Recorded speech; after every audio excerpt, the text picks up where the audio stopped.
What's up, basketball fans? Welcome to the Warriors Report. It's time to talk about the Toronto Raptors, Gary Trent Jr., and potential sign and trade deals the Raptors could do. Now, we speak of this because there's some news that the Raptors are unlikely to retain Gary Trent Jr. So I'm going to be looking at a few different types of trades the Raptors could do. I'm going to look at a handful of teams that could acquire Gary Trent Jr. and then give you the deals that I have come up with. So if you're ready to watch this video, make sure to give it a thumbs up. And if you wish to hit the subscribe button as well, that would be very, very much appreciated. So with that being said, let's get into today's video. Now, as you guys know, I do like to give out shout outs on my channel, and the shout out for today's video goes out to Gregory. I'm sorry, Gregory, I did miss your correct answer a few videos ago, but the shout out does go out to you. Thank you so much for supporting this channel through likes and comments. It is very much appreciated. Now, before we jump into trades, there are a few things I do want to discuss. There are different types of trades you can do in terms of sign-in trades, but also if I'm the Toronto Raptors, these are the kind of deals I'm looking at. Now, it is important to note that in sign and trade deals, it's very unlikely that you get a lot back. But if I'm the Toronto Raptors, I'm potentially looking to acquire a young player plus salary filler. Now, the young player, because their salaries will be a lot much easier to take on in terms of this salary cap situation, because the Raptors are very close to the luxury tax and you don't want to do that. And a salary filler, obviously, to match salaries as well. The second one, which is the least likely to happen, is acquire two young players. Now, in order for this to happen, those two young players will have to make a decent amount of money, and I'm talking about close to $8 to $10 million. So it makes it a little bit challenging, and also because we don't know if teams are likely to give up two young players for Gary Trent Jr. And the third one is add assets and acquire an all-star player. You can always throw in picks, you can throw in other intriguing pieces from the Raptors roster, and maybe potentially look to upgrade that shooting guard position. So let's talk about different teams that could potentially target Gary Trent Jr. in sign-in trades. Now, I went through a list of teams that really needed three-point shooting and scoring, and that is something that Gary Trent Jr. provides. But also, I wanted to take a look at three teams that are not only trying to contend, but also don't have much money to work with, which is why we're doing sign-in trades. So the Los Angeles Lakers, Dallas Mavericks, and the Miami Heat are the teams I've come up with. So let's take a look at a first trade here. Now, the first trade here is with the LA Lakers. Gary Trent Jr. does a sign-in trade, as you see there, 4 years worth $95.9 million. He's making $20 million in his first season. Austin Reaves, who's also a free agent as well, does a sign-in trade where he's making $12.1 million and has signed a 3-year contract. Now, of course, like I said, you want a good young player. Austin Reaves will actually be 25 years old in about 20 days, but he's still a very intriguing player for several reasons. Well, let's talk about some of the other guys first. Mo Bamba is the salary filler here. Now, I know people are wondering, why would the Raptors want Mo Bamba? The Raptors are absolutely stacked in the center and power forward position. I think Mo Bamba could be one of those players that, look, you could use as backup position. Christian Koloko may not necessarily be ready, and you could give Christian Koloko some runs absolutely at the backup center position, but also Mo Bamba does provide three-point shooting and shot blocking ability as well. So I think especially with the floor spacing that Mo Bamba could provide, that's intriguing. But if I'm the Raptors and if I do receive something like a Mo Bamba, then I potentially look to move someone like a Chris Boucher. I think Mo Bamba, although I don't think they're similar players, he could kind of fill that role of a Chris Boucher on this team as well. And look, Chris Boucher is a very intriguing role player that you could flip for more shooting as well. Now, also, I think, again, you have to talk about Austin Reaves, Mo Bamba, but the one thing I really like about this trade is the second round pick you received from the LA Lakers. We know the Raptors traded away their second round pick in the Jakob Poeltl trade, and this draft is very deep. So you get someone from a second round pick who could be a really, really nice add to the bench. Now, in terms of, again, I want to speak a little bit of Austin Reaves before we move on to our next trade here. And like I said, personally, I really like Austin Reaves in a return for Gary Trent Jr. for several reasons. Again, he's a shooting guard, 6'5", same height. He's a little bit older by a few months from Gary Trent Jr. is 24. He's about to be 25, like I said, in 20 days. But when you take a look at his statistics, what intrigues me is his field goal percentage. Gary Trent Jr. is around the 42-43% mark, and Austin Reaves is 52.9 this season from the field. Three-point shooting has been excellent as well, 39.8%, although it's on limited three-point attempts. But I think what makes Austin Reaves so attractive in this trade and someone that I think the Raptors should absolutely target is because he has very high IQ. You look at his assist column, 3.4 assists for someone who isn't a point guard is great. And I think he's someone that not only is a very high IQ basketball player, he moves well without the ball. He is able to pass the ball really well. He also attacks the rim very well, and then he hits his free throws as a high clip as well. So he's a very intriguing player. Again, 13 points. Yes, he's not the same offensive player as Gary Trent Jr. It's a fair trade for both sides, I think, because for the LA Lakers, you have to re-sign someone like a D'Angelo Russell, Rui Hachimura, so you get rid of the $10 million for Mo Bamba.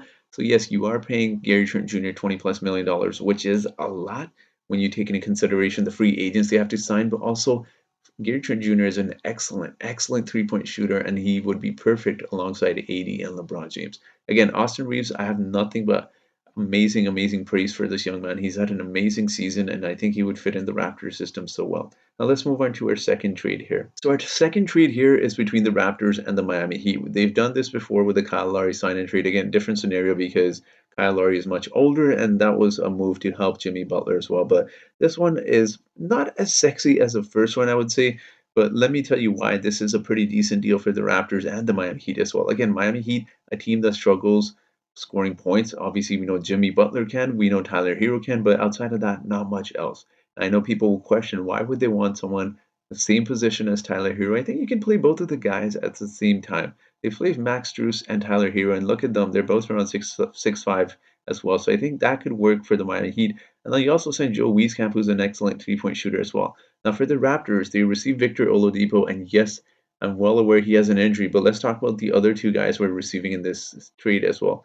Max Strus is a free agent as well, so you do a sign and trade. Max Strus is an excellent three-point shooter. He's also someone who understands his role well. Again, much like Austin Reeves, I'm not comparing him to Austin Reeves because I think Austin Reeves has more potential. Max Strus is always going to be a really good role player. You get someone that's going to provide, 9 to 12 points on a nightly basis with excellent three-point shooting, high IQ basketball, a pretty good defender as well. And then you get Victor Oladipo, who's a big gamble here. He's a salary filler, though. You have to include salary for that. And Victor Oladipo, I think if he has those health issues, which we know he has, he's going to be out for some time.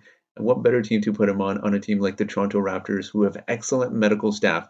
And look, he could build up his value as well. And if the Raptors don't want him come trade deadline, you could always flip him as well or keep him, and he could provide some key contributing minutes off of the bench as well. So you absolutely fill out your bench here. But I want to talk about Nikola Jovic. I really like this player. I know he didn't get a lot of minutes with the Miami Heat, and he didn't put up the most impressive statistics, but he's a great three-point shooter. Now, I know people are thinking another power forward. The Raptors don't necessarily need him at the power forward position. They can play him at the small forward position. He's quite versatile, not on the defensive side, but versatile offensively. He's a really talented offensive player, and I was personally surprised when I saw him drop as much as he did in the previous draft. So again, he is the key prize here. You get some good role players in Max Strus, Victor Oladipo, an expiring contract, and Nikola Jovic, who is under contracts for 3 more seasons. So you get a lot of control over his salary, only $2.3 million. Again, an excellent, excellent scorer. He has really good potential, and it's almost a similar case of how Precious Achiuwa wasn't getting a lot of minutes in his first season with the Miami Heat. So again, I really like this trade. But with that being said, let's move on to our last trade here, and this is a really, really interesting trade. Now, this one is with Dallas Mavericks. We know the Mavericks want shooters. They need scores around Luka Doncic, and yes, Kyrie Irving is probably likely to re-sign there because the Dallas Mavericks aren't just going to let him go. But also, a lot of contending teams, almost all contending teams, don't have salary caps. So again, I see Mavericks re-signing him, and then they obviously want a shooting guard along Kyrie and Luka Doncic as well. And what better player to get in return in a sign and trade like Gary Trent Jr. Again, excellent three-point shooter. Luka and Kyrie both have the ball a lot. They need shooters around them. And Gary Trent Jr. I personally think would be an excellent fit there alongside those two. Now, in terms of what the Raptors receive here, they receive JaVale McGee, which I'm not a big fan of because he's got 2 years left, $5.7 million. I think he could be your third backup. Give Christian Koloko some minutes.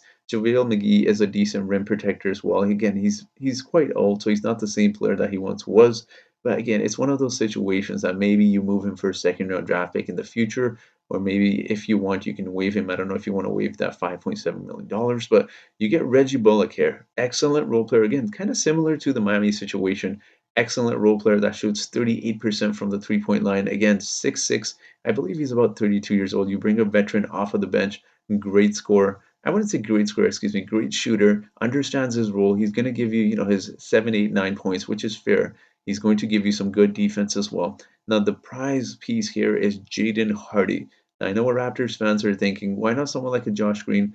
Reason being is Josh Green is a free agent next year, so he only has 1 more year left on his contract, and the Raptors obviously want a little bit control and also flexibility in terms of years as well. So that's the reason why I haven't put Josh Green here as well. But Jaden Hardy, excellent, excellent player.